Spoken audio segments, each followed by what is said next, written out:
was a full one-sided combo. I didn't realize that your mic was unmuted. Okay, that's cool.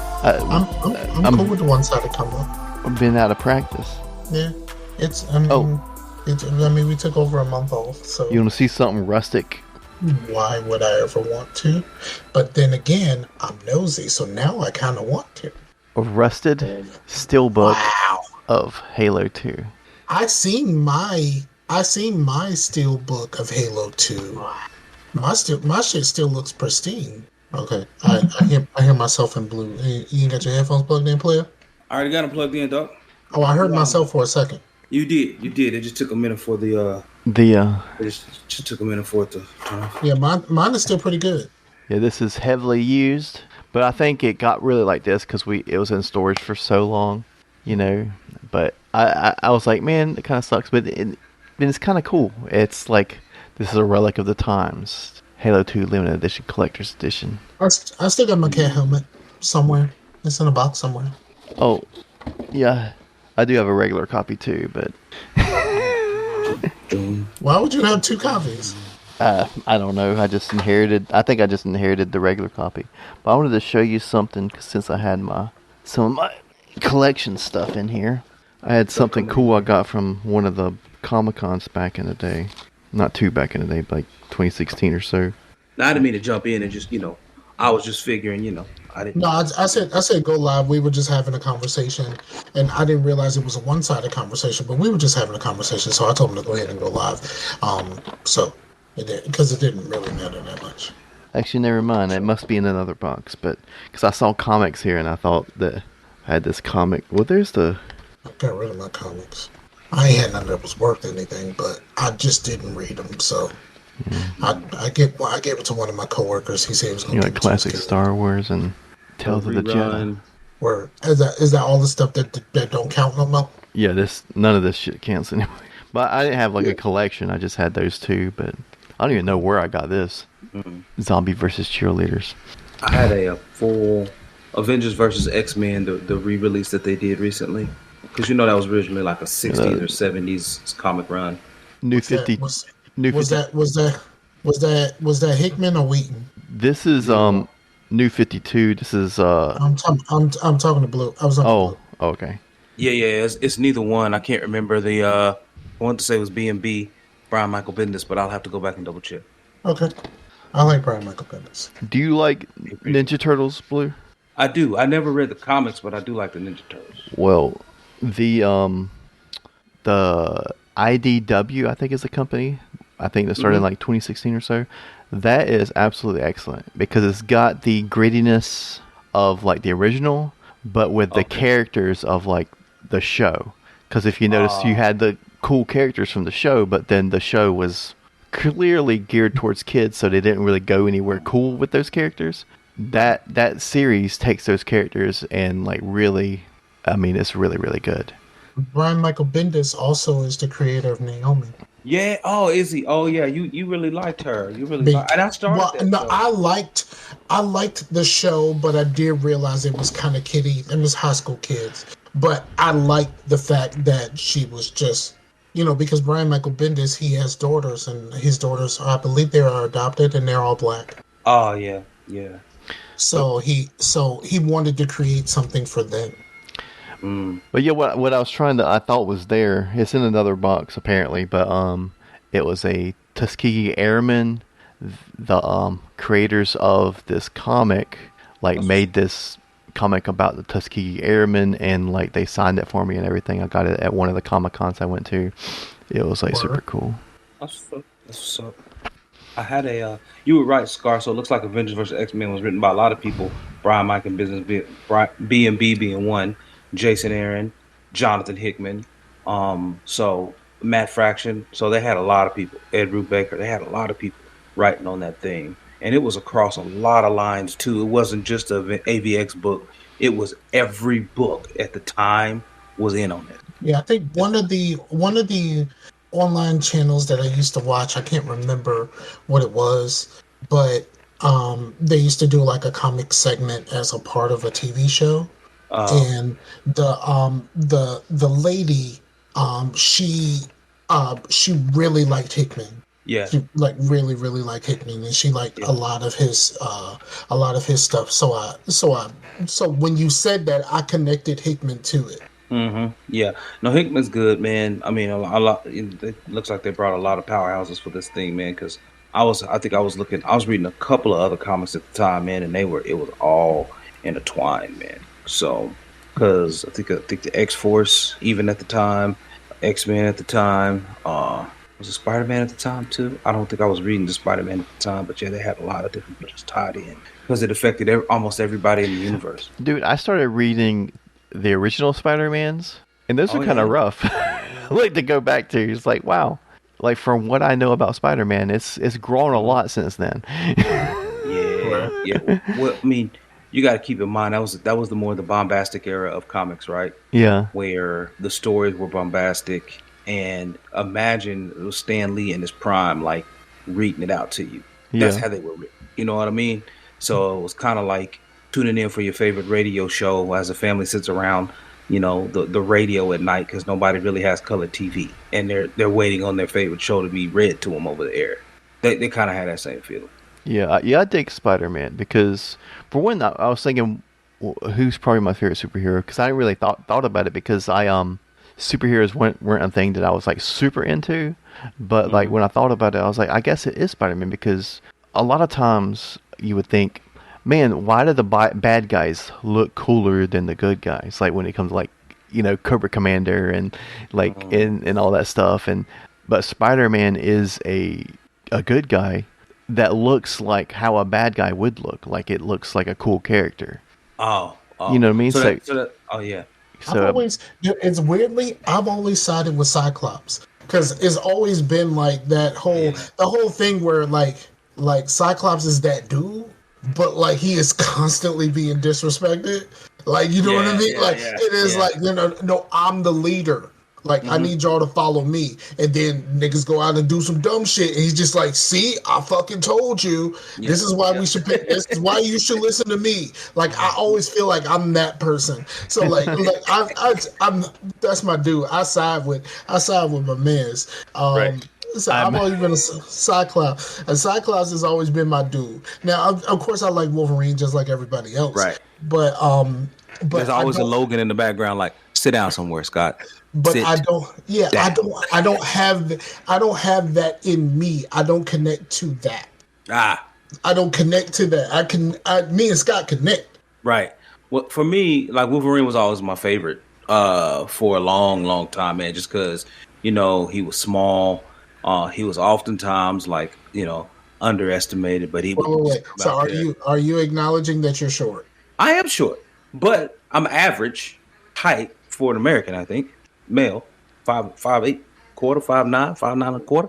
What you want, dog? I ain't 5'6". So anyway, and that's 5'9" and a quarter with no shoes on. That's straight feet, son.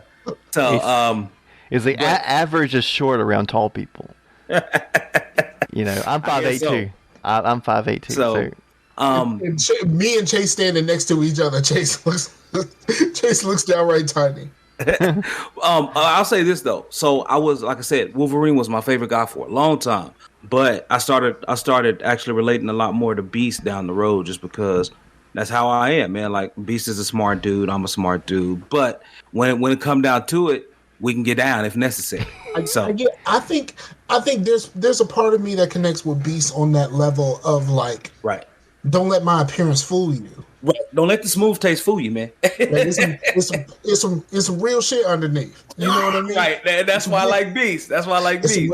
It's some real shit under here. Because if you look at it, Beast is one of the first people who code switched in comics. Like if you watch him, because Beast will go into a room. He'll go into a room with Iron Man and Mr. Fantastic, and hang with them and talk on their level, you know, and Bruce Banner. But then he'll go in there and get down with the Hulk, with Wolverine. And so, you know what I mean? So he's one of the first few who went in there and code switched the game up on people with the quickness and could survive well in both. Absolutely. Yeah, I do. I can see that. I can see bits of Beast. Kind of reminds me of this, but I know it's Hulk. But when I saw this for the first time, I was like, That Oh yeah, I know where you're going. is if Yeah. Smart Hulk. Yeah, from the Avengers movie. there we go. Yeah. I used to listen to hardcore, but now I listen to podcasts. Right. Sounds right. It sounds right, man. So, but yeah, I love it, man.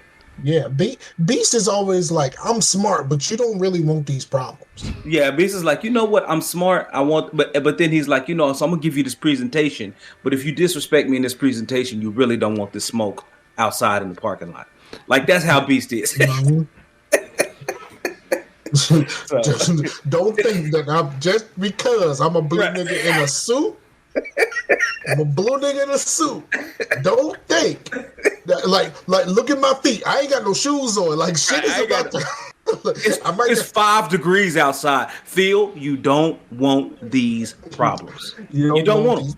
You don't want these problems at all. Like that's what Beast is about. Beast is about. Like, I don't think like he want these problems. Though. He fights like Rex, but he reads like Morden, huh? Hey, it's it, man. That's it. Now, I didn't know about it, but I just heard this new comment line. Sorry, I didn't share. Speaking of what you just said, I don't want to forget. I saw this video where someone, and you have to remind me to share this with you. Okay. Somebody made a whole video explaining why Morden is the best character in the series. Saw the headline, and I meant to add it to my watch later, and I thought I did, but I ended up not adding it, and I wanted to watch it. I was like, well, that sounds like I want to hear this. That sounds like a good reaction video. It might not get the views, but it would be good for her. It's like 20 minutes long. Yeah, it's long. I thought it was like 18. Yeah, I saw like 18 one. But hold on, I'm gonna look and see if I can find it. Yeah. Now, what I was gonna say, why are you looking at that? Why are you checking that out? I say Beast has changed. Like now he is a leader of like the X-Force or whatever. And Beast has kind of been a defender in the past. And but now he's a dude who's like doing evil and using the ends to justify his means. So I can't get down with that Beast, but the traditional Beast is the one I get down with, the one who is a defender. That's what that line, the ends justify my means. That's in a rock song of some sort. Well, it's from like utilitarianism, but no, but it's in a song, right? Probably a Megadeth song. I don't know. He said probably a Megadeth song. Why Megadeth though? It just sounds like something they would get down with. They're a little bit libertarian. No. But yeah, man. So yeah, that was my jam. But when I was younger, I did read a lot. I read the X-Men. Wolverine versus Hulk. It's Slipknot. Before I forget. I was just listening to them on the way home from work yesterday, and I got You Can't See California Without Marlon Brando's Eyes in my head, and also I Am the Push That Makes You Move stuck in my head. It's crazy. But yeah, it's on Before I Forget. I was like, I know that's in a song. It's the bridge. It's basically it's my end justifies my mean. Oh, okay. It's summarily always what Magneto would say to Charles Xavier when he wanted to, his society for the Brotherhood of Mutants or whatever.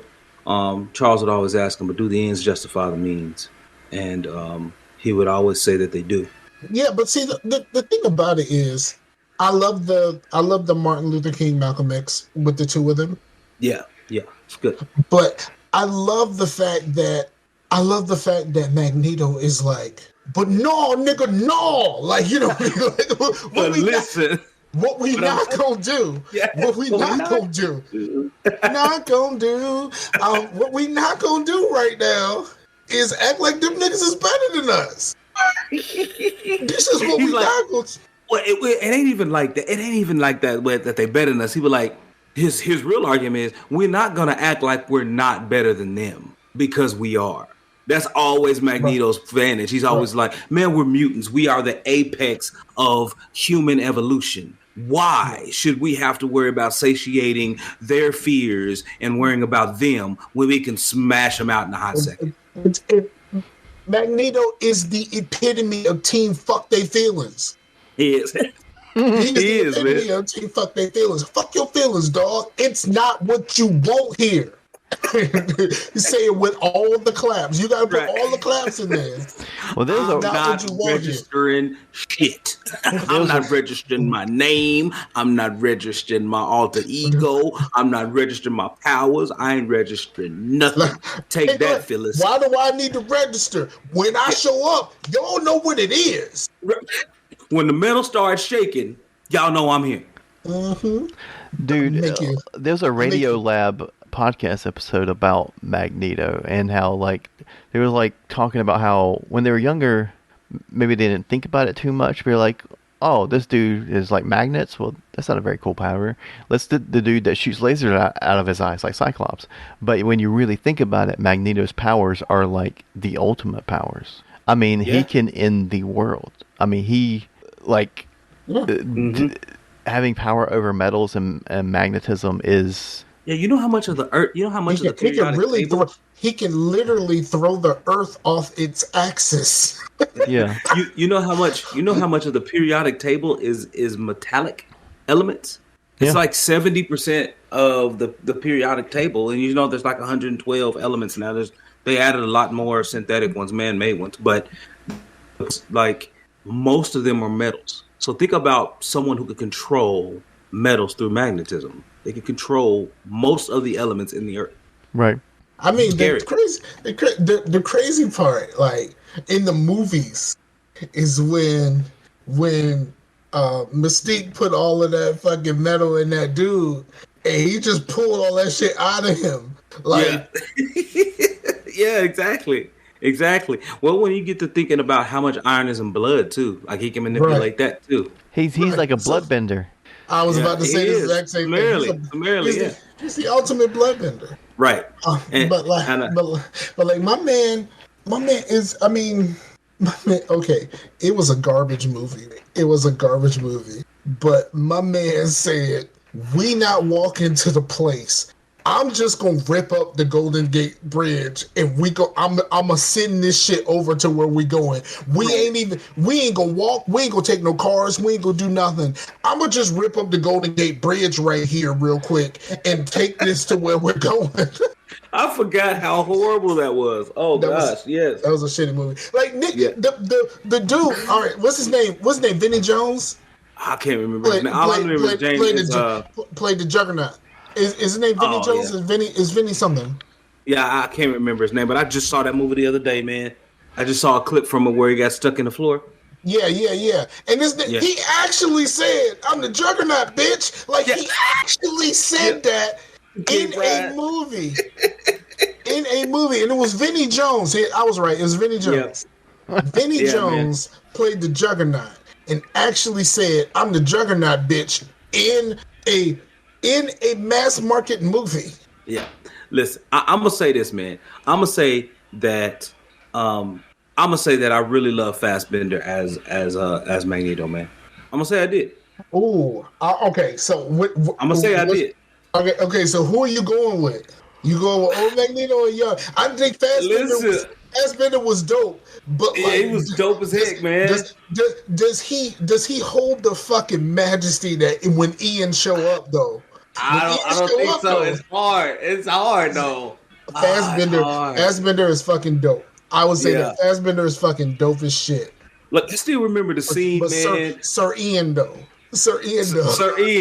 is great, but I still remember the scene, dog. I don't know if Sir Ian had a scene where he was thinking about how much it hurts to be a mutant and how much he loves Charles, but how much he knows he got hurt him. He got that tear in his eye, and he looking back at it. Come on, son. He got the glory tear. That glisten. He got the Denzel Washington glory tear. Yeah. The one tear. That's all you getting from me. That's all you getting. But I will give it. I will give it all I got. I'm gonna give you this one. But he got that one. But I'm saying, man, like that was hard right there, man. Yeah. That's how much you right though. Denzel Washington got whooped with a whip, and he gave you one. And definitely give your ass one. That's all you getting from me. I'm gonna stand here stone faced. You only get one tear from me, dog. So yeah, man, I don't know. I don't know. It's tough. It's tough to call, man. Tough to It call. is. I like them for different reasons. Now, right? Mm-hmm. I know where you're going. That's gonna be hard. McAvoy can't hold a candle to your man's. He can't. He can't. He can't still good though. McAvoy is cool, but he cannot hold a candle to Patrick Stewart, man. Sir Patrick Stewart. Sir Patrick. He don't. I'm sorry. Yeah, Sir Patrick Stewart. It's classic, man. It's classic, dude. And it made it worse, right? Here's how it got made worse. Days of Future Past, when they were face to face, and it was like, oh, Sir Patrick is shining on this nigga right now. Yeah. Put a little gleam, put a little shine on it. That's what it is. That's what we doing right now. And you like Patrick Stewart, like I'm shitting on young boy right now. Well, isn't that like considered like one of the best ones? Yeah, that was considered the perfect casting from jump. Like when they said, "Oh, you got him?" Oh, absolutely. Let's go. Yeah. But the thing about it is, Giancarlo Esposito wants to be him in the new movies. Oh, does he really? He wants to be Professor X. He wants it. Really? Now, Giancarlo's he has a villain. I'm sorry, he's a villain face, dog. Like he's already a villain in Mando. You know what I'm saying? So it's like you can't. How is that gonna be? He was already a villain in Breaking Bad. He was already a villain in Better Call Saul. So it's like, how you going? How you just going? Speaking of Breaking Bad, somebody on Facebook had the clip of "I'm the one who knocks." I forgot that scene. Oh yeah, that's man. Gangster, listen, that is the hardest shit ever. Like that, it was like, wait a minute, somebody show up to a door. You think that it's me that's gonna get shot? You think that's me? Somebody knocking the door and wants to do some shooting. Nigga, I'm the one who knocks. Like, what the fuck are you talking about? But here's the problem. And it's always going to be a problem. And they did this with Mad Men. They did this with Breaking Bad. They did this with The Shield. Mm-hmm. We always hate on the wife. But the wife is the one who was right the whole time. She was right. But I tell you though. The only thing that she did wrong was give that money to Ted. Oh, so just going off sleeping with other cats just was cool then. Yeah. I mean, she was sleeping with him and then ended up giving him that money. Like, so the whole thing with Ted. But like, look, I mean, let's be real about it. Like, my man was being secretive, and she thought that he might have something else going on the side. So she was like, "Fuck it, I'm gonna get mine too." But see, that's when communication's supposed to.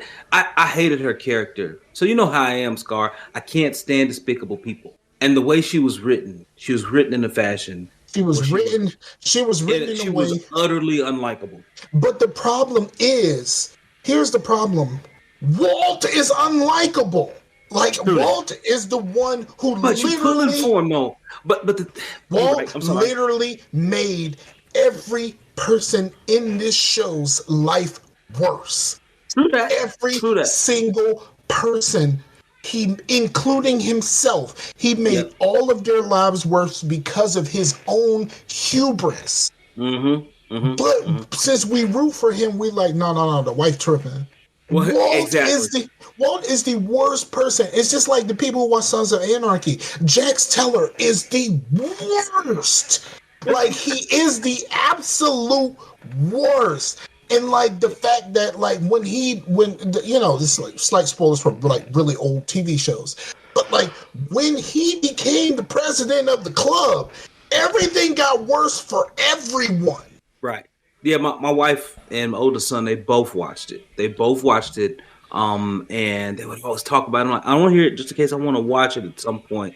But I don't. Because that's not a huge spoiler because you started watching it. You know. Oh no, it's fine. Eventually, he's gonna become that dude.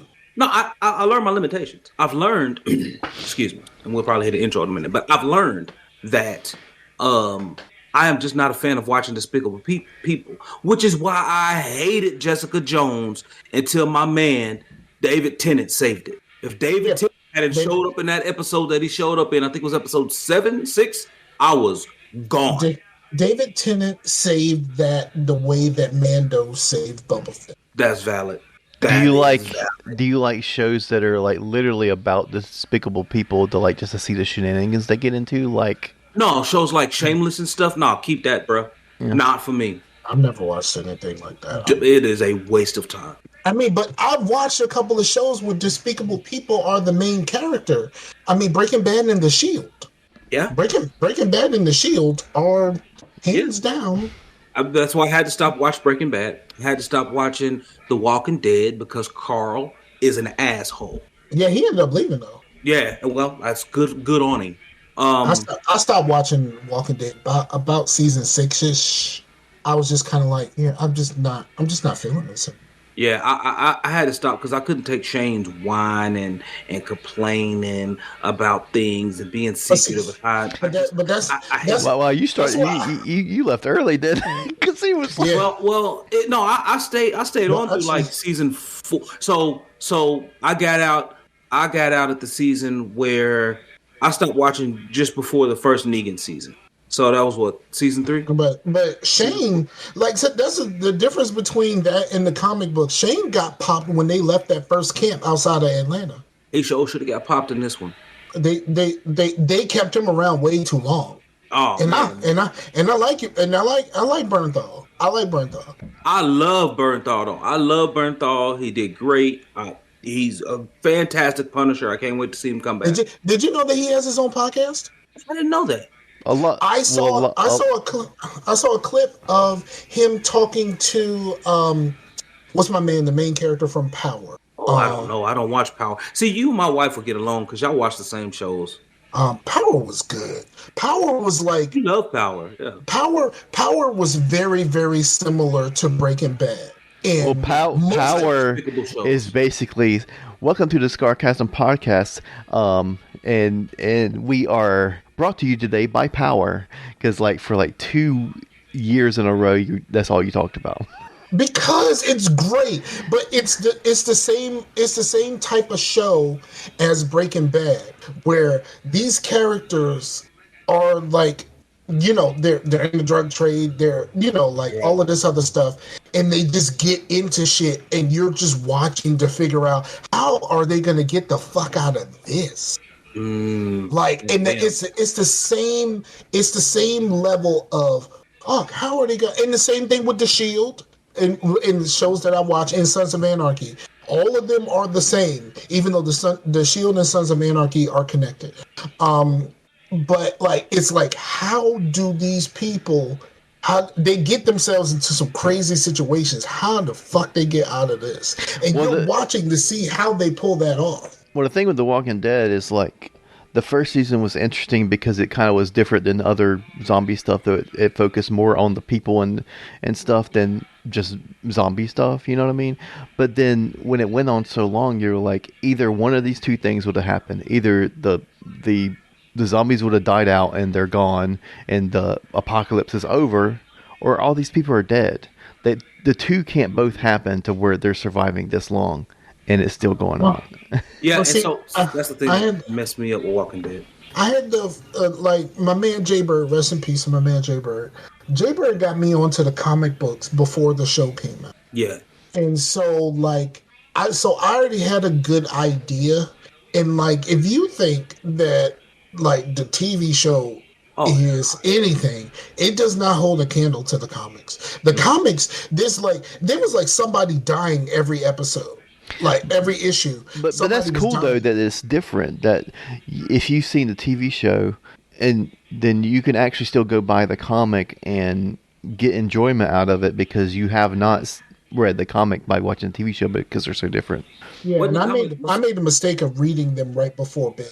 I used to read them, and then I used to have some fucked up dreams. And then I got to a point in the comics where I had to stop. I had to stop for a while. Was the comics black and white? Yeah. For a while, that's what I thought. And I'll say this. So the thing that really, I told y'all guys, I'm a science nerd. So the thing that pisses me off about The Walking Dead on the show is that there is no consistent science. It's 100% wrong, because there is no way. I don't care how you put it. There is no way that an organism can in perpetuity feed on itself in order to survive. So that's what happens, because when you look at these big crowds that they run into everywhere that they go, on the highway, what I know, I was gonna get to that. I promise, because I watched a part of the first episode. But the thing that gets me is that there's no way that the organism can continue to live. At some point, it's going to run out of sustenance. And so if all you are surrounded by a crowd of other zombies who have the same virus as you, who have the same internals that you can't live on, at some point, all of those crowds are going to die out. Every single thing. That's why 28 Days Later is so good. Because it goes by that science that the zombies at some point die off because they can't. Their metabolism is going to make them burn up at some point, and they're just going to die. Yeah. So I hated the fact that people buy into this, and I'm like, man, it's some bull. And then on top of that, it's like, they remember for the first couple of seasons, like, oh, you had to get bit to turn, and then now it's like, oh no, it's just in the air now. They never got bit. No. In the show, and in the comic books, it's the same revelation. Like they have the whole, okay, you have to get bit in order to turn, and then there's a revelation of like, no, we all got it. We all got it. It's already in you. If we die, we are going to turn. It just so happens that getting bit means you're going to die. And with those rules, there's no way that's like an unsurvivable thing. Like, yeah. Exactly. Like, at some point, everyone will die and everyone will turn. And then there's no hope. So the only hope is to, and even if you perpetuate the human race, they're going to have it in them too. Yep. So it's just, but the thing about The Last of Us, they changed how the virus is passed and stuff. Yes. And now they have these tendrils that come out from the mouth that kind of, they bite people and they try to put the virus in it, whereas in the game it was spores that everyone breathed in. That's why the masks were so critical, and that's why those safe havens and things like that were quite critical. But then, didn't they change it because didn't they change it because spores were too much of a it's really hard to survive a spore, so they wanted to get more hope. They said they took away the spores because like to just put spores in a situation was a little bit weird for a TV show. Also, you pay all of these money for these actors. You can't have them walking around in gas masks the whole fucking time. You cannot. No, and I understand that part of it, but it's just. But gas masks look cool. You're messing with the whole science, which at least I feel like on The Last of Us, that science was a little bit more. A little bit. Well, Scar, didn't you say that there's a theory that that The Walking Dead is spurred by Walter's meth? Breaking Bad. By his meth. There's a theory by the blue meth that Walt White made. There is a theory that it was started by that, because in some of the early seasons you can see it because of both they were on the same channel. That's true. In the early seasons, like there's a couple of times where it's just kind of there, kind of in the background, and they're like, "Oh, so did this really cause it?" That type of thing. Okay. But it's they never say it one way or another. Every time someone asks, it was just like, "No, we just thought it was cool to put in there." But you can make up the decision if you want to. It's on you, dog. But I don't know if you guys have read the intro yet, but I'm gonna say this. And I don't care about no intro. We rolling. If they don't know who we are by now, it's like No, the show is now called The Walking Intro. the Wandering Intro. So listen. I gotta make that the show title. Hold on. You go ahead and do your thing. Okay. So I was just gonna say that. So official announcement. I have now bought my own HBO Max account, and I am going to finish watching Treason on Netflix that has my boy Charlie Cox in it, and the Vinland Saga, and then I am going to unsubscribe from it. Well, if you didn't unsubscribe to it, there is a lot of shit on HBO now. I mean, they are a premium. They are a premium thing for a reason. There's a lot of premium service, good movies. There's a lot of good shows. I mean, there's a lot of shit, Yeah, my dude let me get his password and stuff, let me log in and everything. And so I have been accessing it. That's how I watch Peacemaker and stuff. So I did have access to HBO Max, but then they trying to change it where The way that I had access, I could only like stream it from my phone to my big screen, and I had the HBO app on the Max app on my big screen. I'm like, I'm not gonna do it. I'm just gonna go ahead and buy it myself. It's only $10 a month. Let's make this happen. So I have someone else's password, so that's how I've been watching all of my stuff. yeah, I have. I've been up on. Because I needed it for a podcast. I needed it for the other podcast. Oh yeah, because of you Oz. guys are going back.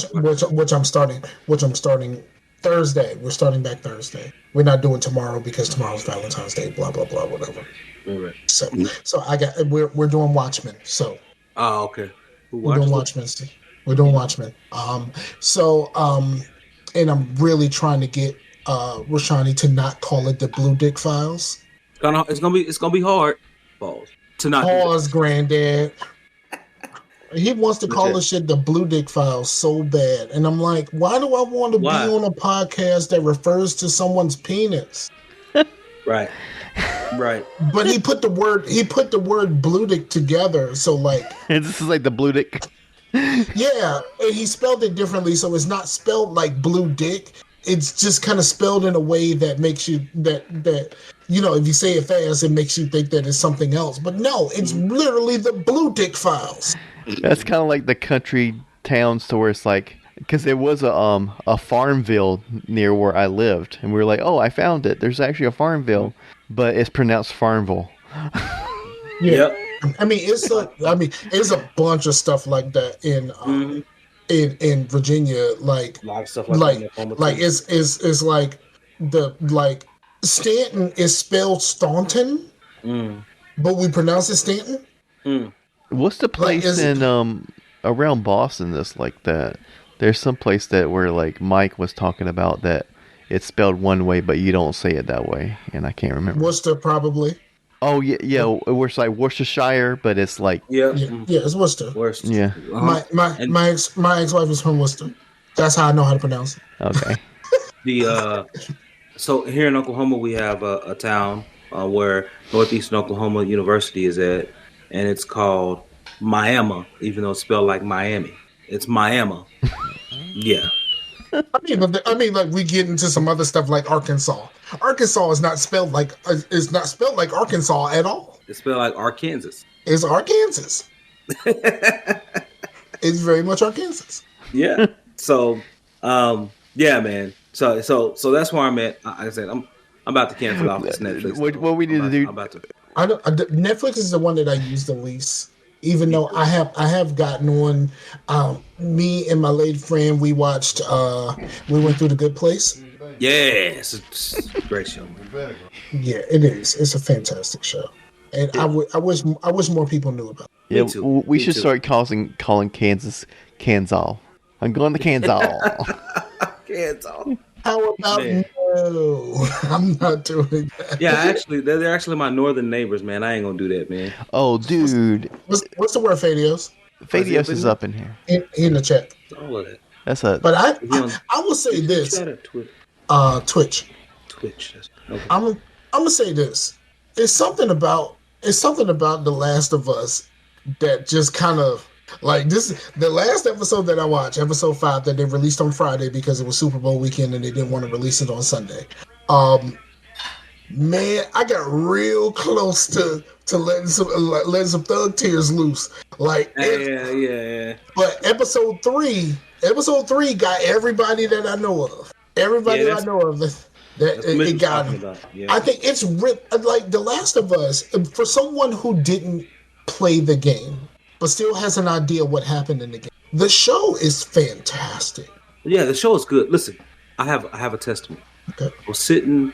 So my job, we went out. We went out and we celebrated somebody's birthday. Right now, the girl we celebrated her birthday. She's like my trainee or whatever. She's 29, but there are people in our group who are like 18 months from retirement. I had people from 18 months from retirement all the way down to people who are 29 talking about how good, talking about how good The Last of Us is. And not just the guy, and he never played games. His wife, my boss is like about the that same too. age. Yeah, it's just like so when when you have a hit show when you have people with that broad of a range who have very little experience with the IP talking about this is a fantastic show. That means they did great character building, world building. People got invested at the rip. And that first episode is like shot for shot from the game, son. Yeah, for the most part, yeah. Except for the throwback scene at the beginning. Yeah, but that throwback scene at the beginning was a brilliant setup, though. Yes, very much so. Because and it also fits with the throwbacks. What not necessarily throwback scene is kind of a throwback scene because it happened days before the show started.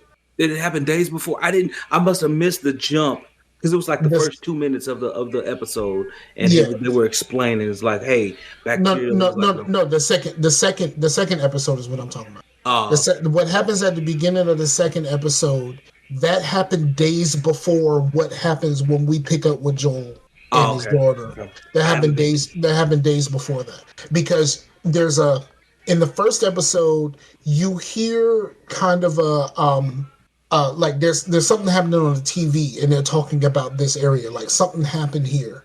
It's on the news. Yeah. It's on the news. So the second episode explains what actually happened. Oh, okay. And why that was on the news. And like so it's been really good. And then the third episode, it doesn't start off like the first two. You do get a little bit of a flashback, but only if you're really paying attention. Mm-hmm. Okay. Pay attention to the clothes. That's all I'm saying. Pay attention to the clothes. Okay. Pay attention to the clothes. Yeah, but it's really good. And like episode 3, like I didn't think that TV show was gonna make me feel like that. Like that is astounding television. Like it just is. It's hard to classify these. It's hard to classify these streaming services because they tend to have the money to invest in the actors and in the special effects and in the makeup. They tend to have the money, so it's like they're definitely a step above conventional TV. But they are not as costly as movies. So to me, it's kind of hard, man, because they seem like they have this veritable well of resources that most normal television shows don't get. I do have one problem with the coverage, though. What's that? Of The Last of Us. My problem with the coverage of The Last of Us is people are saying like, did this show break the video game adaptation curse? It's like, so y'all just gonna pretend like The Witcher doesn't exist? Right, exactly, man. But is the Witcher is adapted more from the books than it is from the games, though? It doesn't matter. It's a game too, right? It is. So it matters. Yeah, but there's Lord of the Rings. There was a Lord of the Rings video game, but do you consider Lord of the Rings a no? Lord of the Rings was made a video game after. But this was made a video game after the books, and then the TV show was made after the video game. I see what you're saying. So that's why I say The Witcher counts to me. The Witcher counts to me because, yes, there were books. Nobody cared about the books until the game came out. Well, national, like...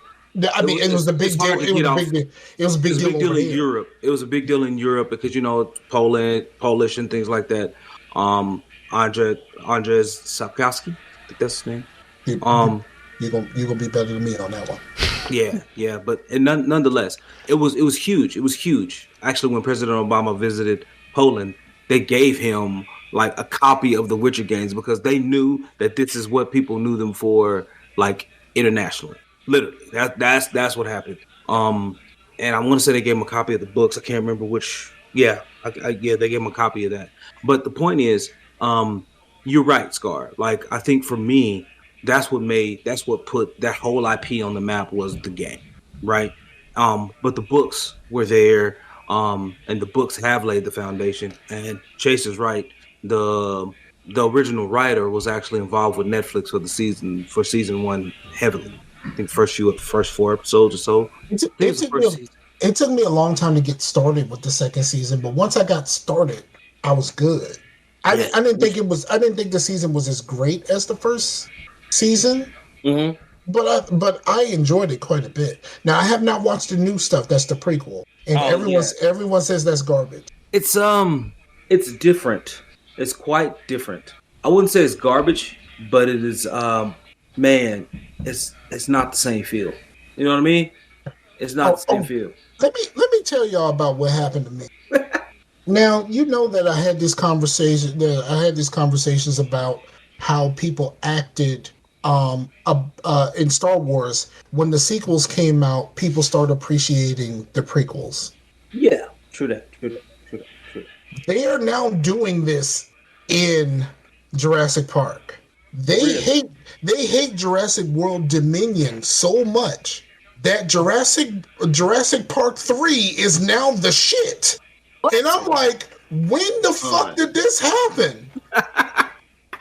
Will y'all let me know? Because I remember watching this live, son. I remember all of us was on the page that Jurassic World 3 was not that great. But now since the Jurassic World movies came out, they're like, oh, Jurassic Park 3 was the shit. It's like, when the fuck did that happen? When did that change happen? Mm-hmm. It's like, I get it. Like you may think that the sequels are worse than Jurassic Park 3, but that doesn't make Jurassic Park 3 good.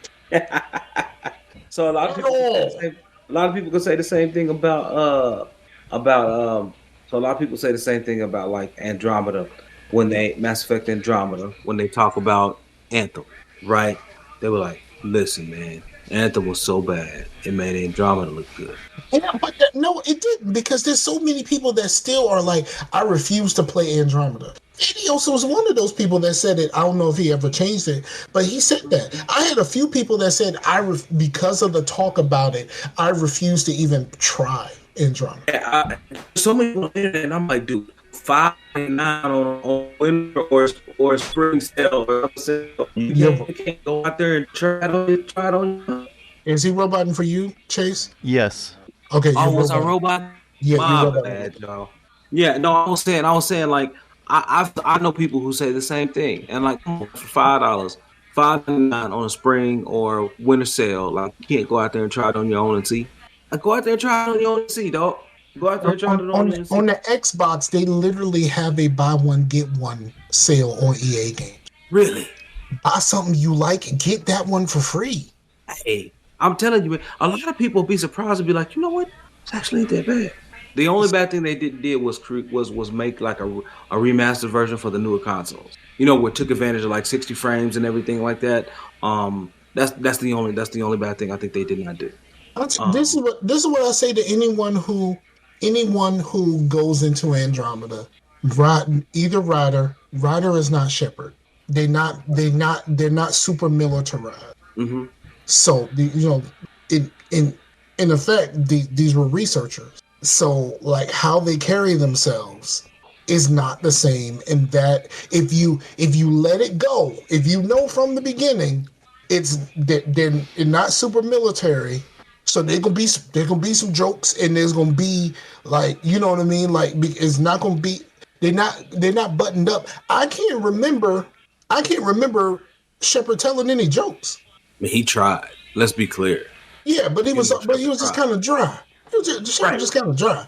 But Shepard was not like joking and like hanging out with his homies and shit like that. Like, you go around and talking to people, but not necessarily like we gonna go hang. Right.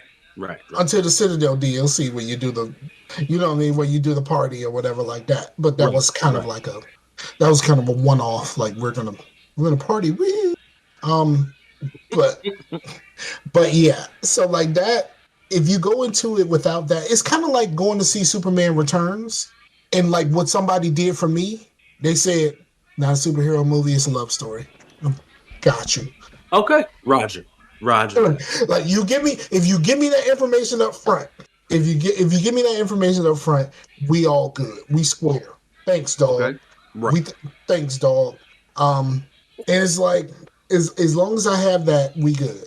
Like, you make sure that I adjust my hopes accordingly, and we good from here. How do you do that though, tactfully, without ruining for people? Because I know a lot of people who come out of the theaters who just talk loud intentionally to spoil it for other people, and I hope somebody punches them in the chest. I saw the worst possible thing to happen like years ago. I literally saw people rolling up on midnight launches for Harry Potter books that got an advance copy and rolling through with a bullhorn spoiling the books. Why? Yeah, they're like, on page so and so, this person dies. Like, you're like, the fuck? Like, I've seen someone do that, and I'm like, did they not get bum rushed? No, because they were in the car. It was a drive-by. They got out the window.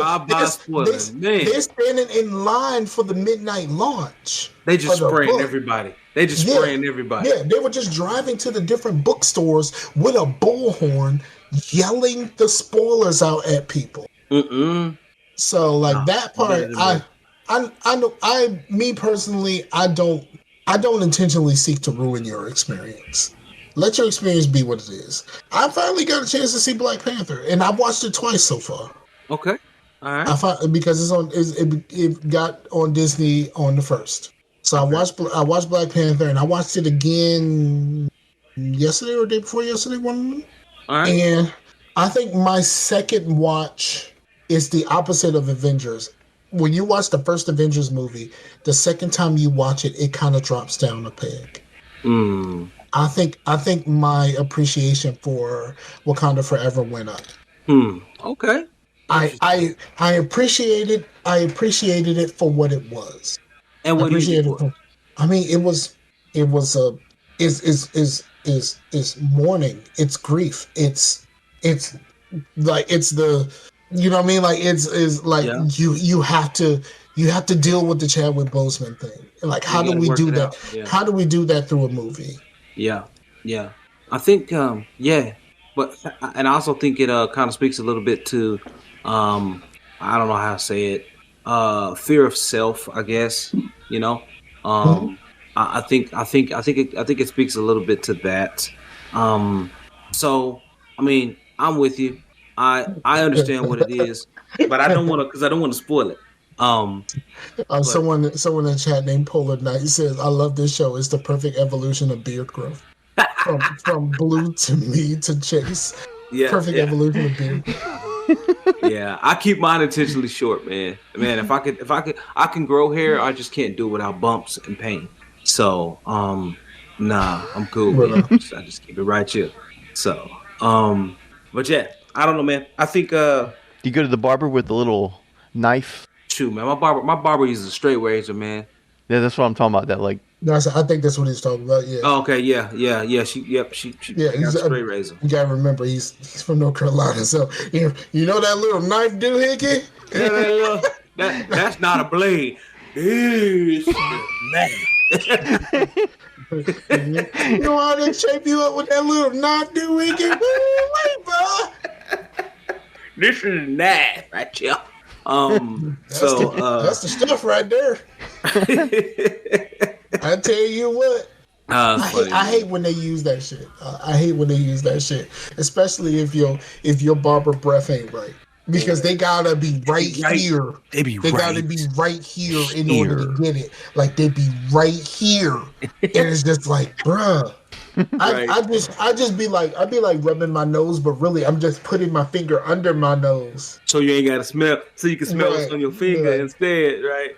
Yeah. You know what I'm saying? But I'm like really trying not to smell this shit. Man. What's funny is my optometrist, I don't know if you guys go to the optometrist often, right? But my optometrist will always get in. Huh? Y'all wear glasses? Yeah, so I go to the optometrist, Chase, and I don't know how your optometrist does it, but my optometrist does it like this. Like, he is, when he's checking your eye box, because, you know, they shine the light in your eye and they kind of look into the back of your eye to make sure that, you know, the nerves and stuff and the veins are good. He is literally like this. He says, now ignore my light, okay? I'm going to be right here. So look up to the left. Okay, very fine. All right, now look to the top right. Blink a couple of times. Blink a couple.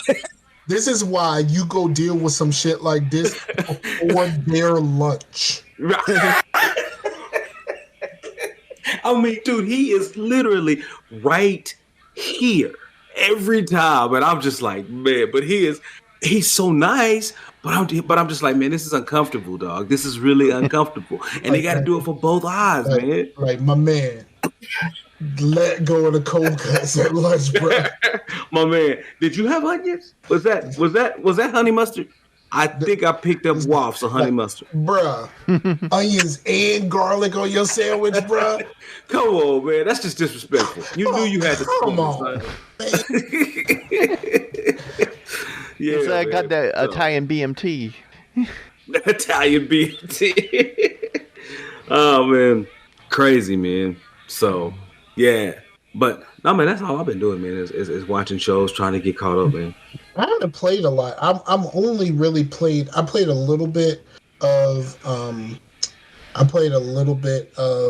Division with the homie, and that's pretty much it. And I actually did. I played a smidge. I deleted a character and I started the Division 1 again, just as like my lady friend wanted to see it.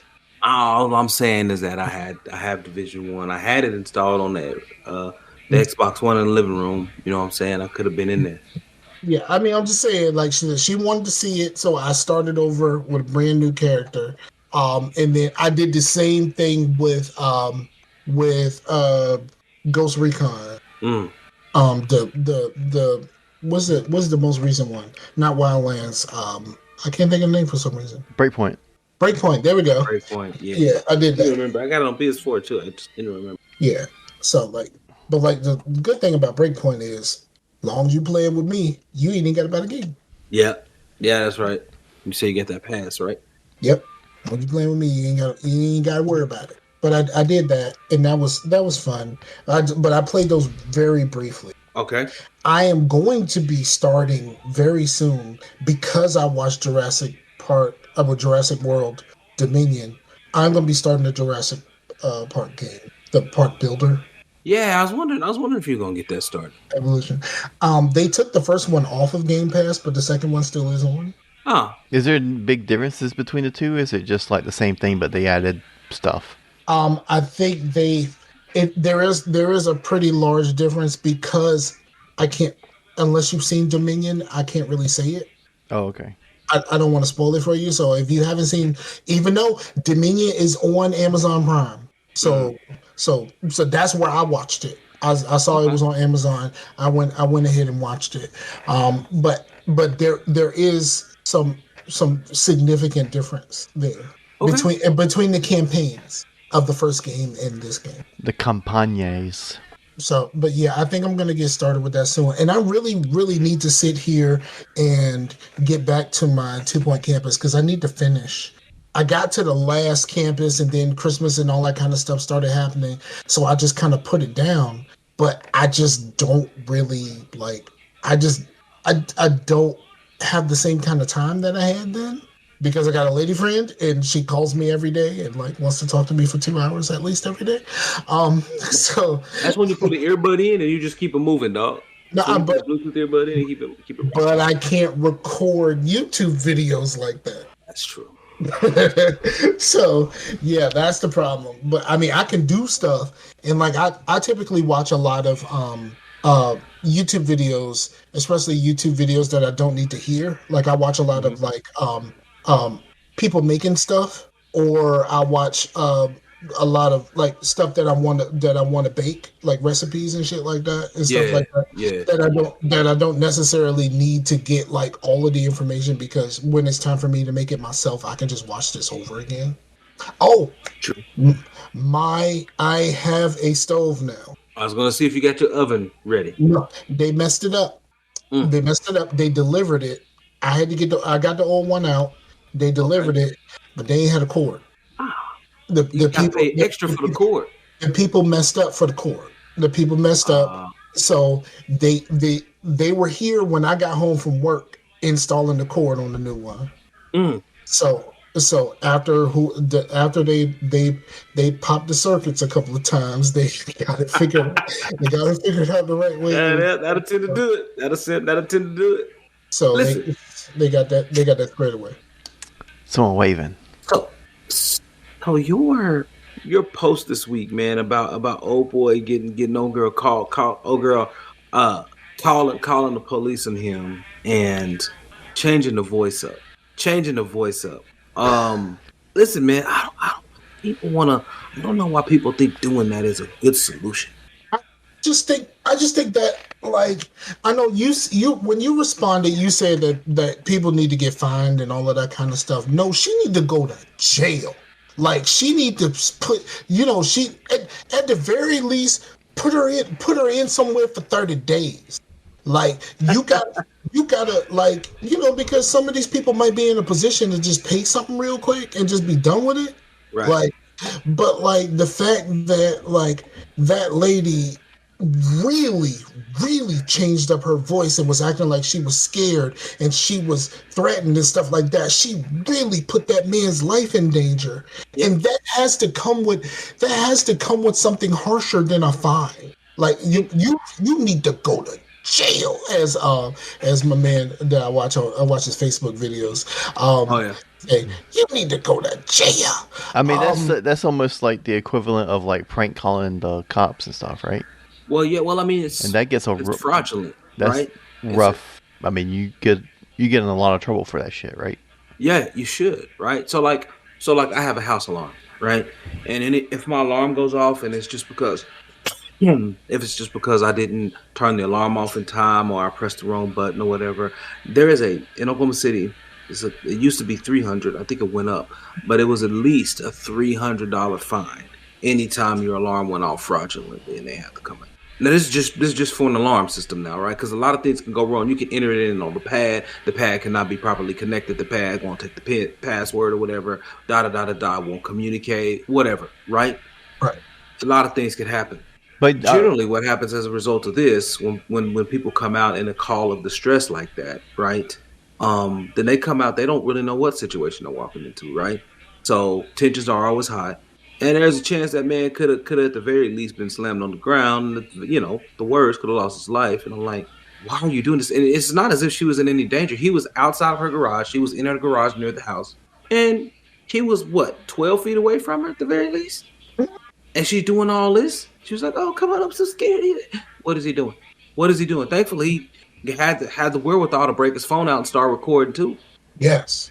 And that's the crazy part. Like, he felt like he had to do that, and that saved his life. Yeah, I mean, I think getting out of there saved his life. But I mean, she probably was mad because he got called out. Now again, we didn't get everything in context. We didn't get all the information. Well, from what I saw, he was over there on the outside of the driveway, listening to her call the police, asking someone to come out, and then she changed her voice to ask someone to come out. I'm just like, dude, like, these people, you got to hit them with something. You got to let them know, look, fraudulent calls to the police department will not be accepted. You just got to do it. You just got to do it, man. That will, A, mitigate that behavior, B, generate an additional income stream for the city or municipality that is going to be enacting said legal code and executing on it.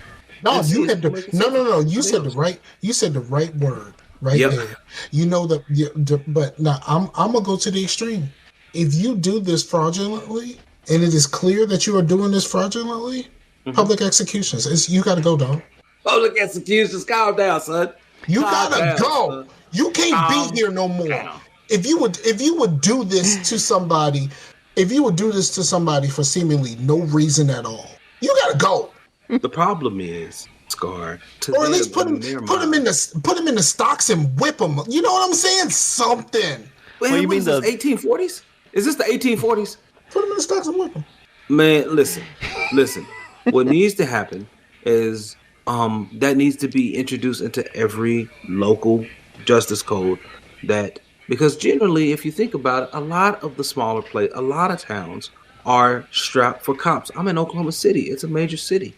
They still also are strapped for cops. And there's laws in place if you make fraudulent stuff in some ways, shapes, or forms, yes, it needs to cover this too. Agreed. That's why I said it needs to be written into. I'm saying like fraud is already written as part of the a legal code, as part of like law code, legal code in many places. The problem is the execution. So the executive branch, which what cops are, they are done on a local level. They're executed on the local level. And so in order to give them the authority to enforce laws, those laws on the local level, those laws have to be present at the local level and provide them the latitude to enforce it. So it has to be written in. It has to be written in. And so do you make it a national law and then they and how to enforce it is local? No, you can't, because the thing that'll happen. So you could, but it'll be two ways about it, right? If you try to do it, there is like a long-standing principle that generally national law and local law cannot conflict, right? But generally, what will happen is there'll be, if you say, okay, let's just take it back. We won't talk about it, but I'm gonna give you the broad example, the abortion thing, right? How it got overturned, right? And they said, hey, we're gonna it belongs to the states to determine how they're gonna execute it, right? Right. So then you'll have some states that will, some states that won't. No, I think about it differently. Think about it differently. Okay. I would think about it from the perspective of gay marriage. Because when that went into, I'm saying when that went into effect, and now gay marriage is marriage. That was for everybody. You can't skate these rules, no matter what state you live in. You can't skate these rules. And then that lady that was in, like, was it Kansas or Kentucky? That lady that was like it's against my beliefs and I don't want to do it. Blah blah blah blah. And she made a big stink about it. But Kansas. But Kansas. We are not doing that. We are not. It's going to be a thing. This is what we're not doing. You are not. Fetch is never going to happen, Chase. You're never going to make fetch happen. So we're not doing that. But yeah, I was thinking on that level, because when that became the deal at the federal level, everybody had to abide. But then you notice that there were other but then some states also tried to walk it back, right? They tried. Yeah. So did they succeed?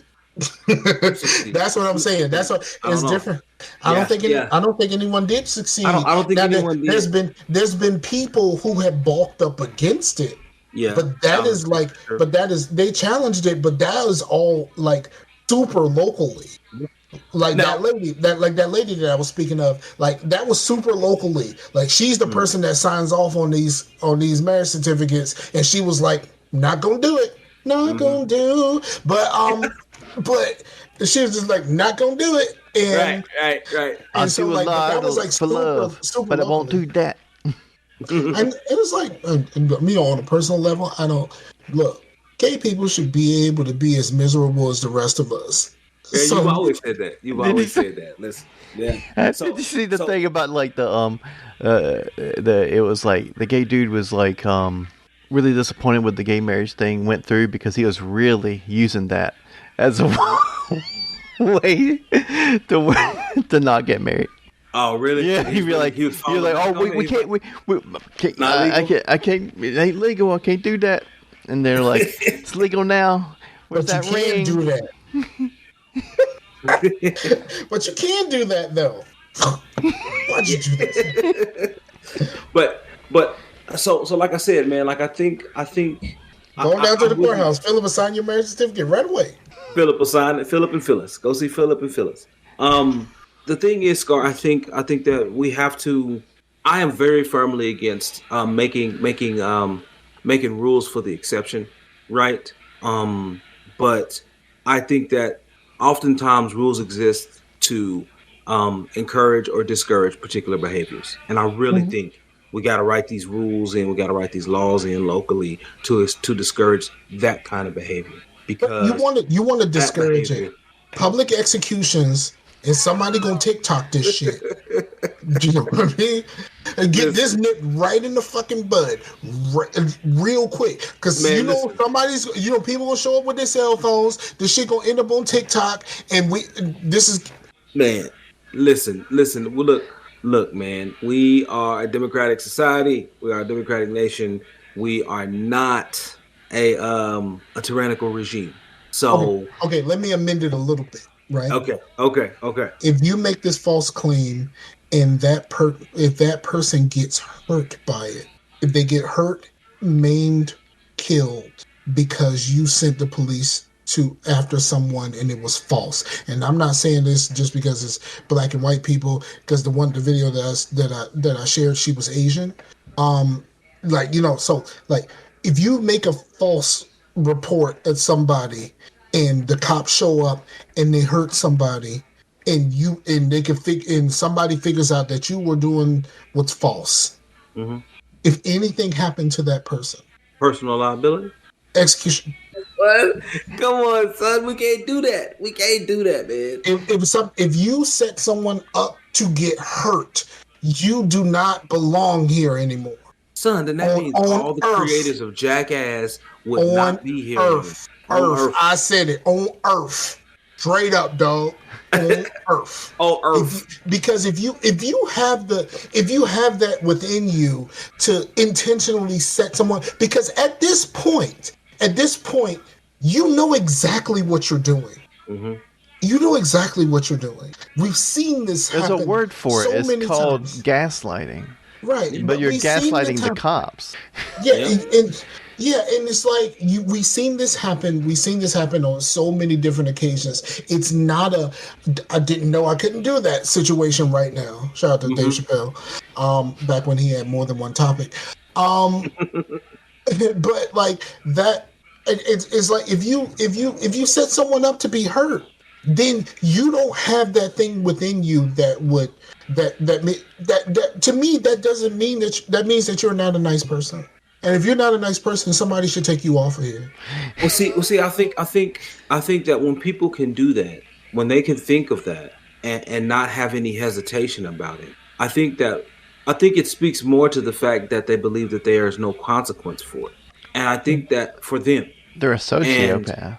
And I think that when you start instituting a legal, fiscal, and immediate consequence for fraudulently reporting activity or of the like, well, then I think you do get people thinking, oh, okay, hold on, I need to be real sure about the situation. But that's why I said it. But I'm not saying that we should really do executions. I'm just saying that. No, I understand. But I think it has to be more. It has to be more than a fine. You need 30 days in jail at least. 30 days. I mean, you don't have a scale of progression. Like, you don't have something that's like, well, maybe 3 days, and then maybe if I put you in for a couple of days, if I put you in for a couple of days, then you're just kind of like, man, I'll do my couple of days. I'll do my time. It's like that'd be like old dude from Andy Griffith show. Be like, I just put myself in jail. Right. Yeah. Exactly. No. But if you got 30 days, you got time to think about your actions. Well, see, here's the thing though. So some employers like mine, if you go to jail, if you go to jail, then, and I ain't say prison, I said jail. I know what you mean. If you go to jail for a period of time and they know about it, then for a period of time, then you're gonna have to come up with some answers. And then oftentimes you'll have to sit out and not get paid. So while I understand you, a few days for some people ain't enough. But a few days for some of these people who hadn't normally sat in a jail or ever sat in a jail before, that few days is gonna shake them up. That's a good idea. If you got somebody hurt, you should get charged like you did it, because essentially you did. Yeah, that personal liability. That's what I was saying. Yeah. So because we ain't really gonna go after the cops, but unless they black.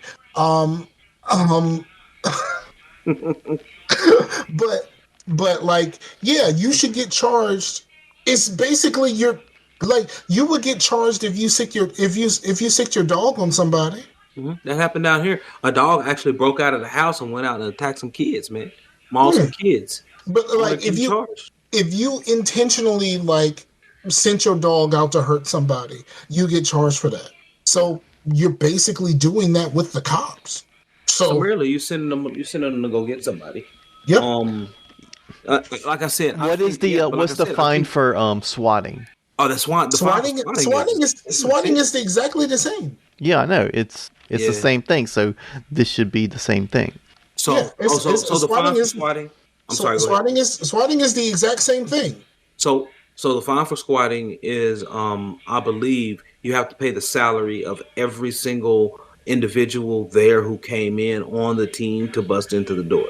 So all of the policemen, you got to pay their salary. If you swat somebody and they showed up and they hurt somebody else, if they went all the way through it, they broke in and they threw somebody to the ground, roughed them up, like, where's the bomb?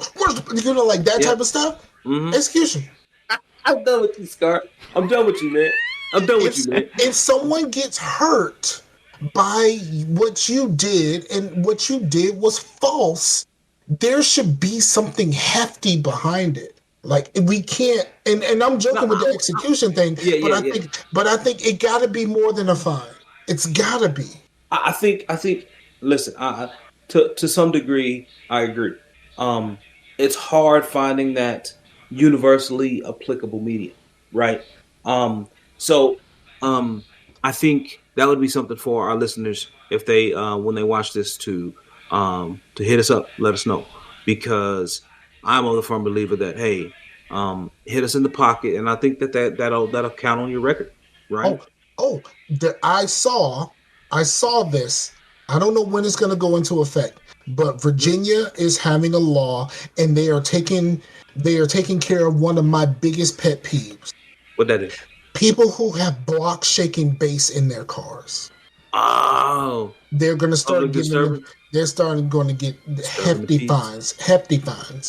I personally think these motherfuckers, you need to roll up on that motherfucker in their car, pull them out their car, and you and your partner, copper, slap this motherfucker to sleep. Like, just slap the shit out of him until he passed the fuck out. Well, do you you like bass in your car? Like, what are you talking about? How bassy? Like when you have enough bass in your car that when you're outside of my house, paintings are falling off my fucking wall. You know what I mean? That type of shit. Like, I'm talking block shaking bass. I'm not talking about car shaking bass. You should have decent bass in your car, and you should be able to feel your music the way that you need to feel your music. But I don't need to feel your music. So you're saying, if I'm in my house chilling and I can, not only can I hear it, if I can feel the vibrations, you should be slapped the fuck to sleep. So you're telling me that their eventual and perpetual tinnitus is not a sufficient penalty for their asinine behavior outside of your house? No, I'm talking about slap this nigga into a concussion. Well, like, you know they can't hear the the tweeters and all that stuff over that. Like, you can't hear the music. It's just there to like. It's just there to bug the shit out of me. And I'm gonna tell you another person that needs to go into. Okay, this is a little bit less than, but I think these people that need to be slapped to sleep too. And you may not be with me on this, but the people who knowingly open their car doors and let their alarms go when they had the thing in their hand to turn the fucking alarm off before they got in the car. So you just chose to let your alarm go the fuck off just by getting in your fucking car. And like, there should be like, if you should have a certain amount of time. You should have a certain amount of times for this, because at one point my car was fucked up. My little button thing stopped working, and if I lock my car and I unlock it with the key, my alarm will go off. So that happens, and it'll go off every time I open and close the door. That part, but you should, like, if you can't get that shit under control, or like, if I see you walk into your car, you got your thing in your hand, and you don't press the button to turn your fucking alarm off, and you get in your car, and you do this every fucking time you get in your car, slap the fuck to sleep. Scar, who hurt you, bro? I just don't like it. It's just a pet peeve of mine. I just don't like it. I just don't like it. I just don't like it. Yeah. I've been there. Like you're just a menace. You know what I mean? Like I mean these two people, Block Shaking Bass and the people who don't turn their alarms off, they're just a menace to society, and they should be treated accordingly. Listen. We'll find a happy medium somewhere. We'll find a happy medium somewhere. Look, when it comes to this shit, I'm J. Jonah Jameson on this shit. J. Jonah? You J. Jonah? You're a fucking menace. Hey, you know that's Fadios's thing, man. He firmly believes that Spider-Man has done more bad than good for New York and the people in his life. Absolutely. So, and when you think about it, he ain't wrong. Spider-Man is a good Walter White. He is. It's a good way to put it. He's a clumsier Walter White. Yeah. If everyone in his life suffers because of what he decided to do for himself. Right. Well, he didn't choose to get bit by a radioactive spider. But he chose to let that villain go who killed Uncle Ben. All I'm saying. And he chose to let that villain go, and now all of a sudden he feels like he has an obligation to be a superhero. No, the fuck you don't. You don't. Listen, and man, I'm sorry. With great power comes great responsibility, or whatever the fuck you want to say it, however you want to say it. But with you also have the responsibility to keep your people safe. And if what you're doing is not keeping your people safe, that's a responsibility that you're shirking. Well, think about it, man. Think about the number of times his rent has come due and he's been late on bills, and then that really messes with the landlord and their ability to have good, reliable tenants. And so the next people that come in behind him, they got to provide way more proof and documentation that they got sufficient income and stability to make payments, dog. First of all, we are not siding with the man on this one. Like we talking about landlords, but we also talking about New York landlords. That's valid. It's valid, I guess. We talking about every time I think of I know it's like Miami or whatever, but in Ace Ventura, and he's like, Ventura, yes, Satan. His landlord. Yeah. Oh man, but no, man. Like it's true, man. Like Pete has tried to do a lot of good, but his clumsiness and the way he just stumbles into situations, right? And then, you were talking about earlier about the shows that you talk about, people find themselves in these strange situations. I have an issue with how people get into those situations. Yeah, if you're not so dense and thick-headed, you would get into that situation and you wouldn't have to find a way out of it. True. But no, you got to run around and be quiet and secretive and secretly spiteful. And that is the reason why I'm Team Skylar. I am not Team Walter. And we don't like Skylar. We don't like her. She's not likable, but she's right. She is right to a degree and to a point. She only was wrong on one thing. She had a relationship with another dude. But what she was also here's what she was also wrong. She felt like her vindictive nature was justified, and then even after she did all, then she started treating that dude like trash, and that's when so we're just glossing over the fact that he treated her like trash. So like Walter didn't treat his wife bad. I'm not saying he didn't. I'm not saying he didn't. What I'm saying is I know two wrongs don't make it right. That's exactly what I'm saying. I know two wrongs don't make it right. Yeah, but we just gonna let Walter skate on this.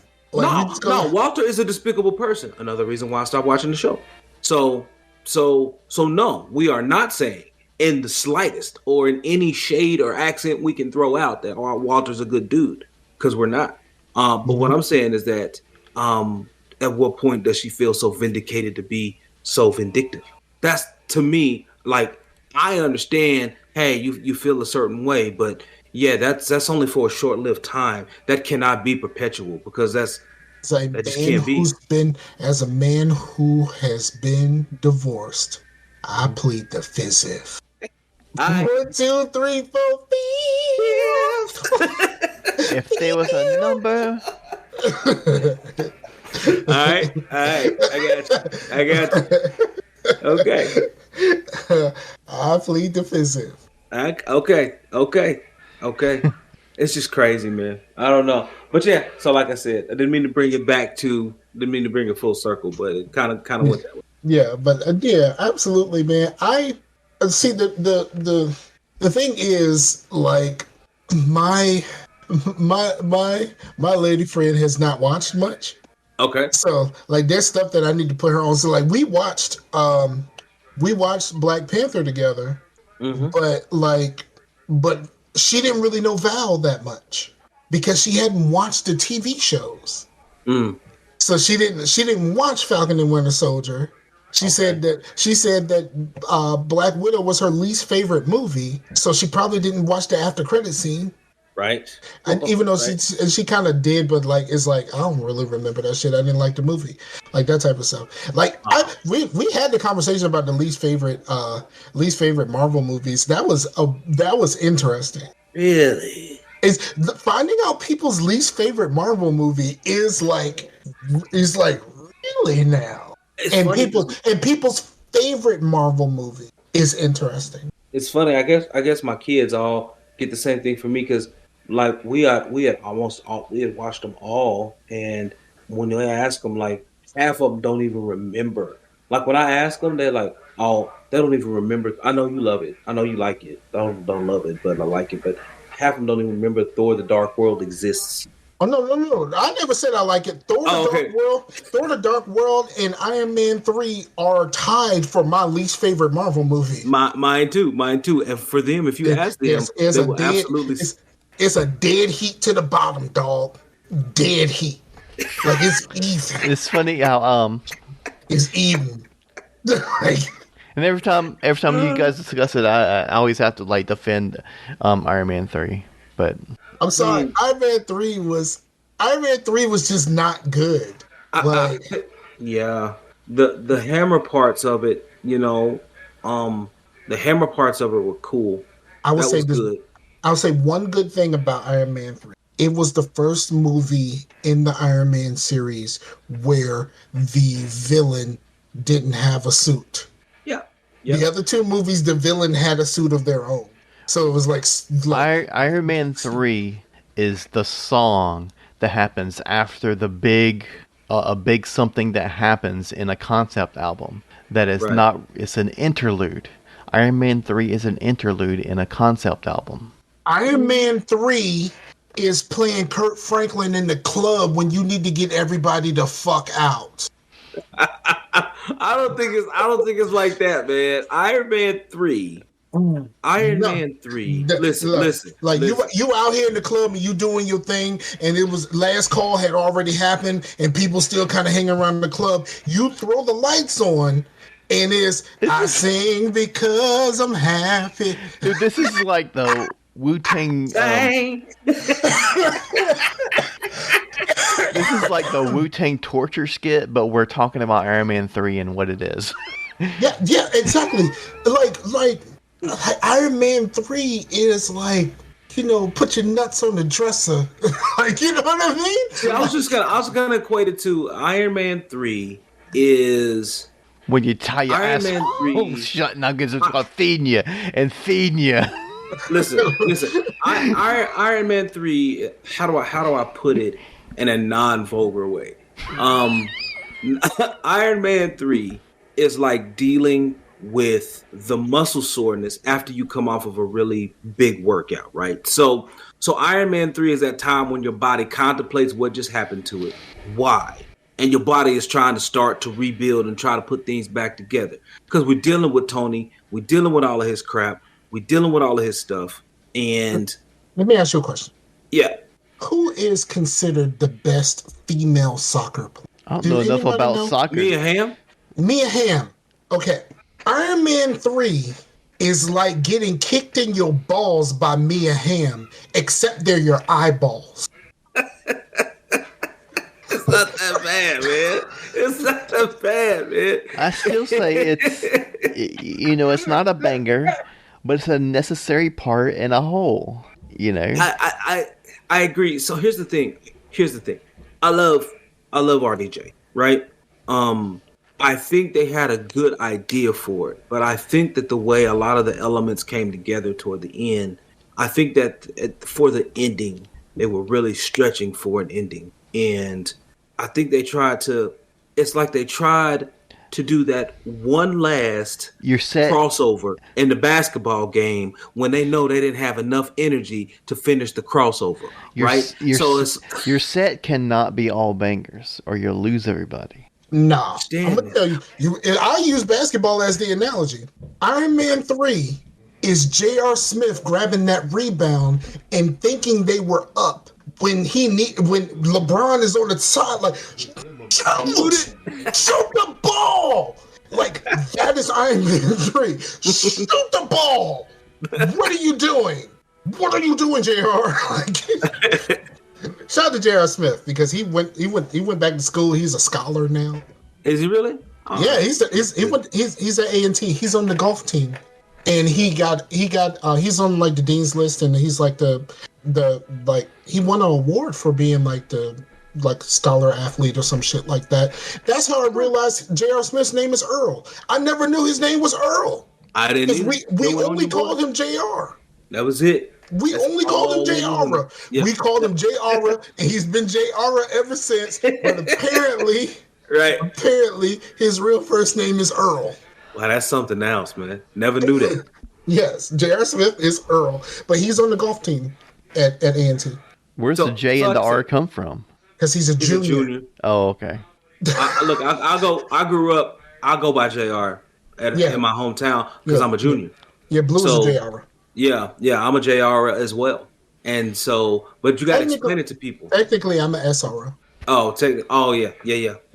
So I do that. I go by JR as well. So when they say JR, I'm like, okay, it's a junior. Like, to me, it makes a lot. But I always have to explain it to people. I say, I am this, or you could call me, because I'm a junior. I always have to specify that. People are like, oh, now I make the link. If you don't tell it for people, they will not make the logical leap. I hate it. It's like people saying, it's just like someone is right by the Kool-Aid pitcher and you say, hey, can you bring me the Kool-Aid pitcher? You walking right by it. They'd be like, nah, I don't choose to do that.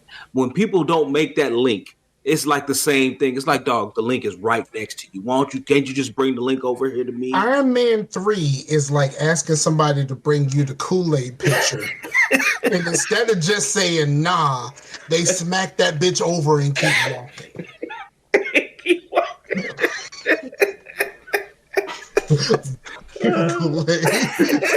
Hey, Scar.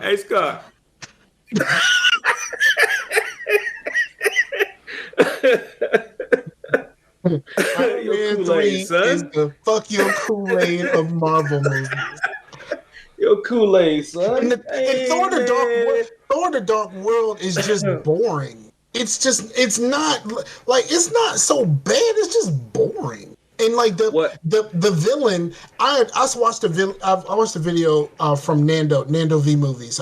He does all of these like long form. I'm gonna watch it again because I got the movie in there too. But he does this analysis on Malekith. And he's just like, yo, if Malekith was like how he is in the comics, Malekith is the foil to Loki. And if they would have let him be the character who he was in the comic books, it would have put a mirror in front of Loki and like, this is what you're doing and this is why you fucking up. And it would have been the perfect catalyst to spur on the change that Loki eventually had. But that movie should have been the start of his change because he saw the extreme version of him. Here's the thing.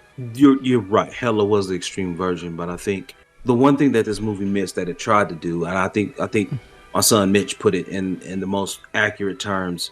So much heavy stuff happened to Thor in that movie, but emotionally he just shrugged it off in the movie. Like none of it landed with him. None of it stuck to his emotional palate. It just all fell off of him.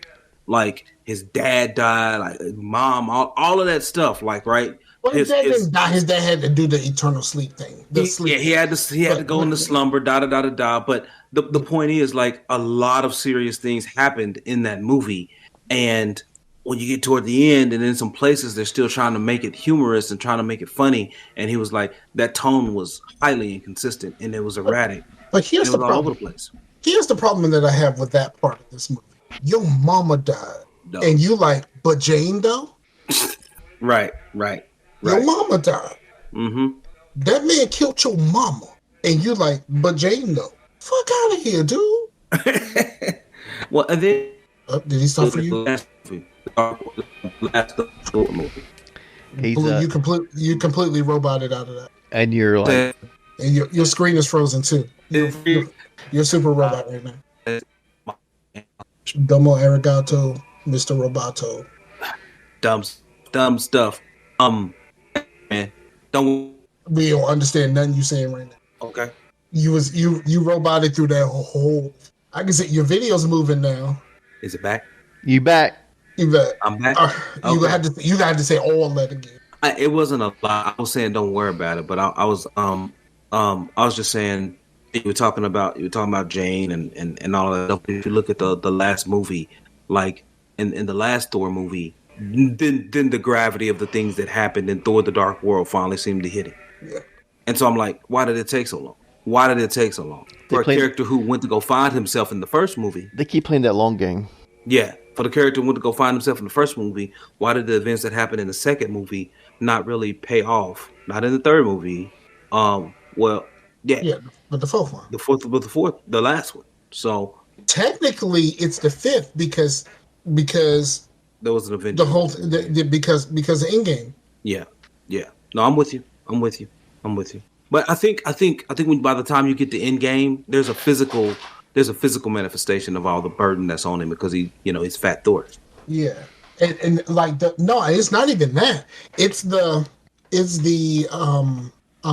Infinity War where he's talking to Rocket and he's fucked up. Like he's really fucked up. It was like he can't beat me. And I think he already beat you, but he can't beat me twice. Like, you know what I mean? Like, and he's just talking about like, there's nothing else I can lose. Like that shit hit. That shit hit. Like, if you're really paying attention to that, like that is some sad shit, and that's how he ends up being Fat Thor.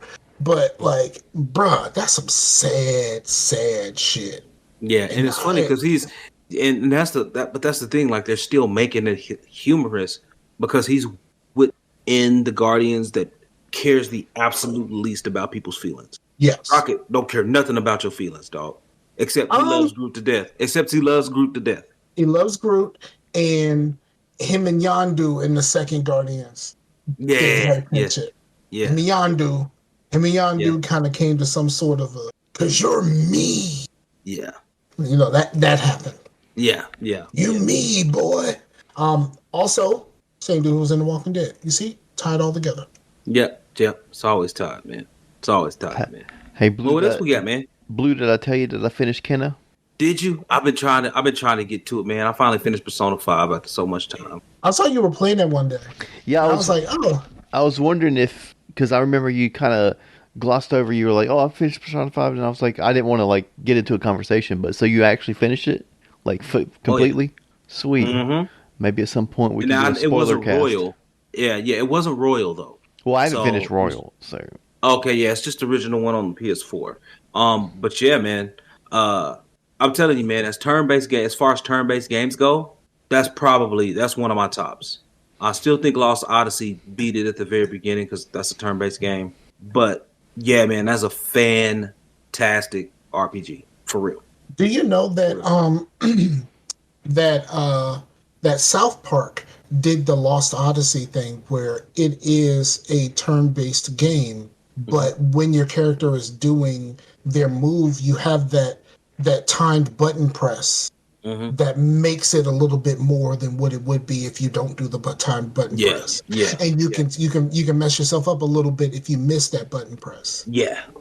So I have Fractured Butthole on the Switch. That's still just a hilarious title. But yeah, I have the Stick of Truth, and I don't know. I don't think I have the Fractured but Whole. But Fractured. That game is difficult. Is it really? It's not. I love the whole thing because South Park is like the commentary. Like the difficulty in that game, it ramps up by how dark your skin is. Wow. So bogus. The darker your character is, the harder the game is for them. Listen, that's so bogus. Oh man, meta narrative. Yep. But I'm not mad at him. I'm not mad at him, man. But no, I would highly recommend that game. Persona 5 was extremely well written. And if you're inclined to play, it's on Game Pass. If you got Game Pass, Yeah, and that's Royal. That's Royal on Game Pass. That's not Royal. the regular one. Yeah, that's Royal. Well, I know. I bought Royal for Pooh Bear. So that's right. You did say PlayStation. She wanted on the PS4. Yeah, but then when she gets stuck on shit and she asking me questions, I'm like, no, I don't play this shit. I have a guide. I will send you. It's a link to an app she can put on her phone. It gives her everything. Okay.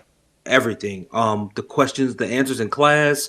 Which social links she can do on which day. It gives her. The answers in class, if you're connected to the internet, you can say ask for help. That's right. And it will give you what other people have said, which is normally the right answer. Which actually not normally, it always is the right answer. But I'll send that app to you, Scar. It's a very, very good app. You can get it on anything. I'll send it to you. I'll pass it on. All right. Is there anything else y'all want to discuss before we get out of here?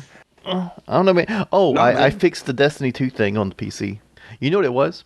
I don't know. They need to fix this. I don't know if it's somehow Steam is implementing it or is how BattleEye is picking it up. But with this controller, it's an X input. It doesn't recognize it as a It doesn't recognize it as a 360 controller, right?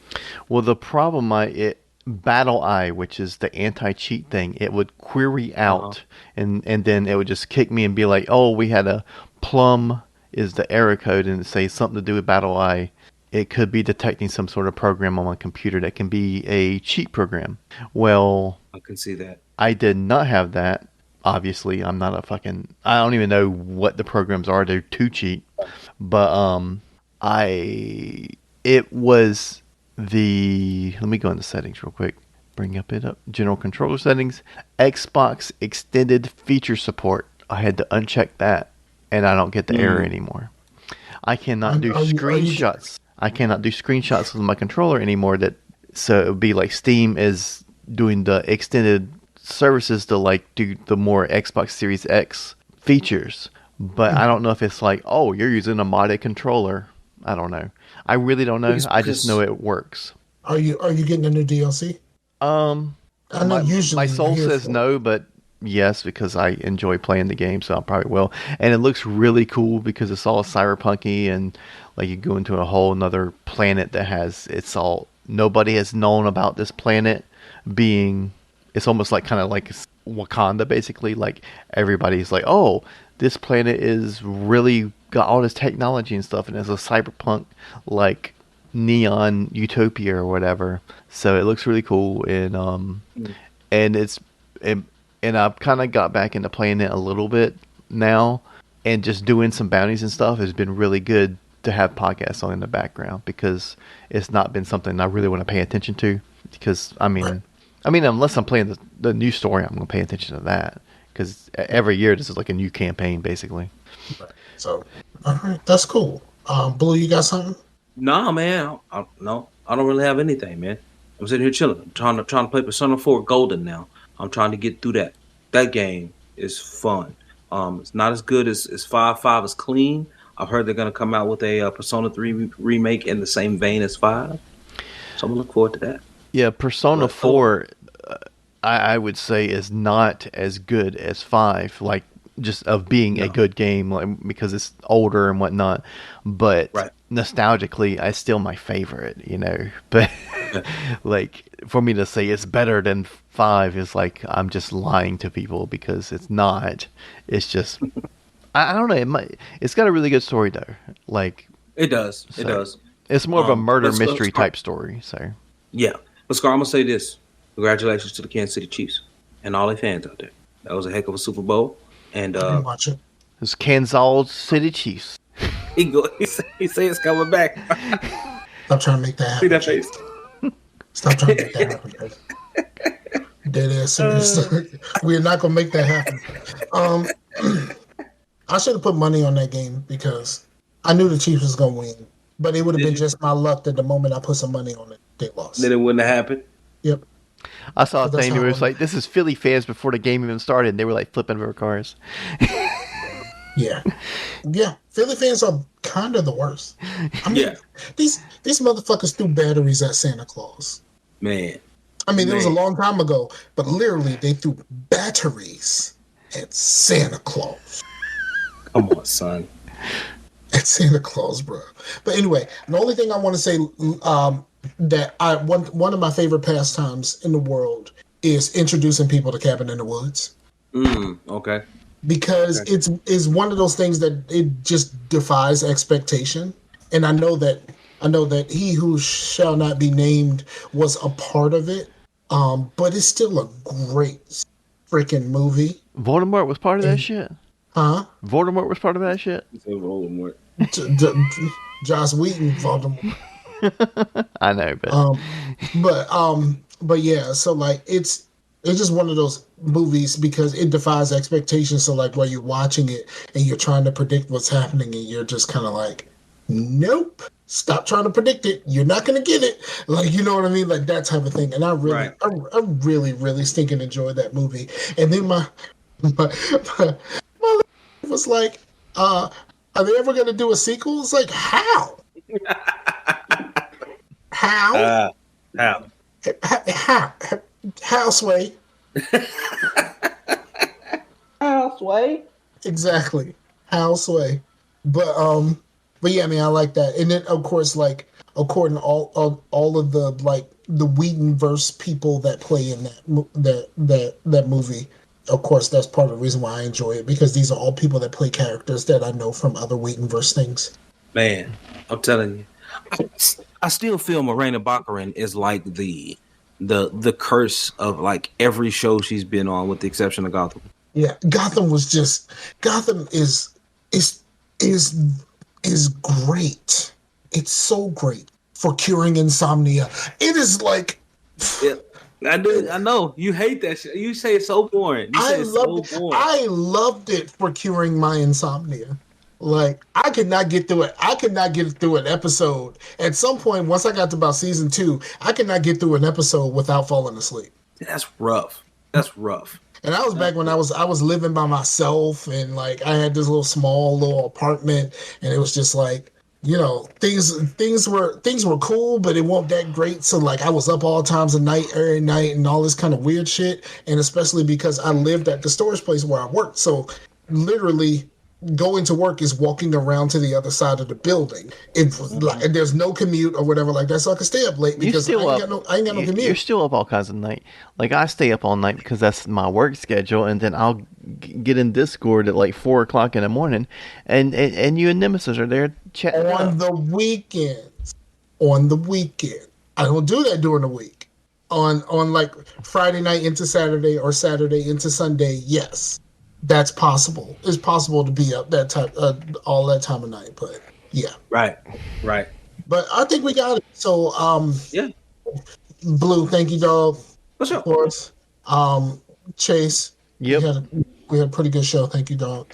And thank you to everyone who is listening. The people that were in the chat, Fadios, Katina, and the Polar Knights who talked about the beard thing, which was it was actually kind of funny. And everyone who's going to listen later. Yeah, I don't think there's anything else to say. We'll be back. So we're in 2 weeks. We're kind of funny. Let's start making some kind of funny type money, and then we'll be set, right? I hope so. I hope we can get to that. And so just make sure to go to Geeks Gone Wrong Universe. The reactions are back. Mm-hmm. So make sure that you check in with the Geeks Gone Wrong Universe on Wednesdays and Fridays for the reactions. We got some good ones that we recorded. Mm-hmm. Some good ones. We got some good ones. So go out and check out them good ones. And we'll be back with this show in a couple weeks. Peace out to the Warriors, show. Peace out, y'all. Kanzal is so fetch. Stop it!